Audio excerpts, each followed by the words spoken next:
We're headed to the beach. Well, sort of. Hey there again, everybody. This is Kevin at May's Ways. We are in Dover, Delaware, and we just spent a little time over at the Old State House and the not quite as old State House. From here, we're on our way to Rehoboth Beach, and in this video, we're going to get as far as Milford. Let's see what we can find on this route.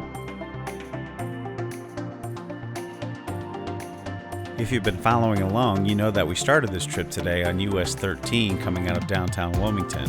We wanted to be able to go through some of the towns along the way, and we are avoiding the tolls on Delaware 1. But we're joining Delaware 1 now, as here south of town there is no toll. Right away we're coming up to what is probably one of the most famous Air Force bases in the world, Dover Air Force Base. It'll be over here on our left. It is the busiest and largest air freight terminal in all of the Department of Defense. Originally a civilian airport, the military took over the airport in 1941, opening it as an air base in December of that year. The base currently serves as the home to the 436th Airlift Wing of the Air Mobility Command and the 512th Airlift Wing of the Air Force Reserve Command, and it operates the C-5 Galaxy and the C-17 Globemaster III. On a somber note, Dover Air Force Base is the main facility that processes the remains of U.S. servicemen from overseas. This was especially true during the Vietnam War and has also included astronauts from both the Challenger and Columbia accidents. Here at Exit 91, you can get access to the Air Mobility Command Museum. It's located on the southern edge of the Dover Air Force Base. The museum was opened in 1986 and features airlift and air refueling aircraft, over 30 different aircraft in fact. Cargo and tankers is largest category, but they have attack bombers, fighters, gliders, helicopters, trainers, and utility aircraft. You'll find the museum in Hangar 1301, which is its home since 1996. Here, Delaware 1 is transitioned into a more typical state highway, just the way we like it. We're also coming up to the small community of Magnolia. Like much of this part of the country, this area has its European roots, particularly British, and the land that includes Magnolia was a gift by the Duke of York. The Duke's favorite tree was the magnolia, hence the name. Interesting fact, when the town was incorporated in 1885, the founders chose a circular boundary for the town, which was a way of symbolizing brotherhood. To this day, the town retains its original boundaries, and the town council has decided against any annexation of land to change the boundaries.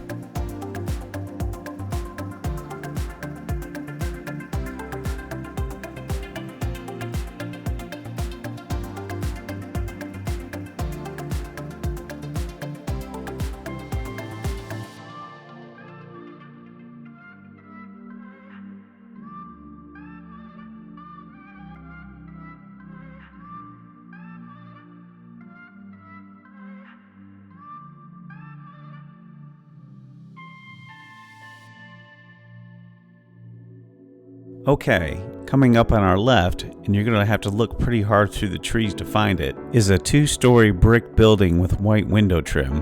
Right there. Did you see it? That is Barratt's Chapel.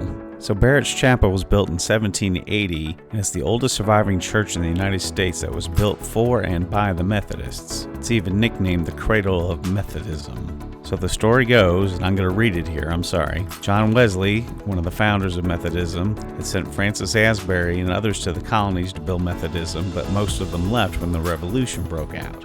Asbury stayed. In 1784, Thomas Coke came to America to find Asbury at Wesley's behest in order to discuss American Methodism. Coke came to Barratt's Chapel, where he was invited to preach, and Asbury showed up. Then in Christmas in Baltimore, the Christmas Conference was established and the Methodist Episcopal Church was born.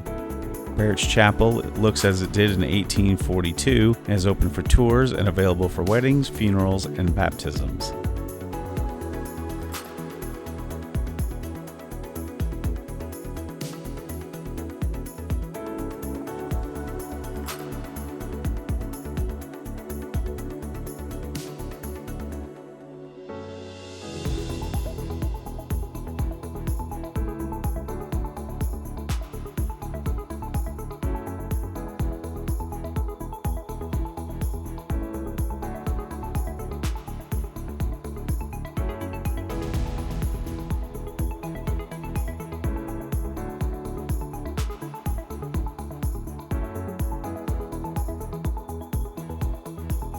Here on the left after this Dairy Queen, and you can see it more closely in this overlay, is the big Amish man statue.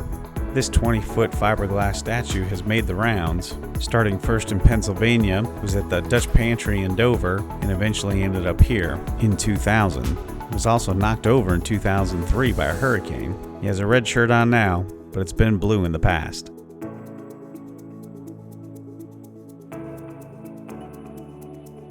Here, as US 113 veers off to the right, we're going to continue on Delaware 1 and start arcing around the town of Milford to the east. Milford was settled in 1680 as Sawmill Range, and it was incorporated in 1807 as Milford. 7 Delaware governors have come from Milford, all of them from the century between the very end of the 1700s up until the very end of the 1800s, except for Ruth Ann Minner, who came a whole nother century later when she was governor from 2001 to 2009. And just like when we entered Smyrna, which was in both Newcastle and Kent counties, Milford finds itself in 2 counties as well, Kent County and Sussex County, right here.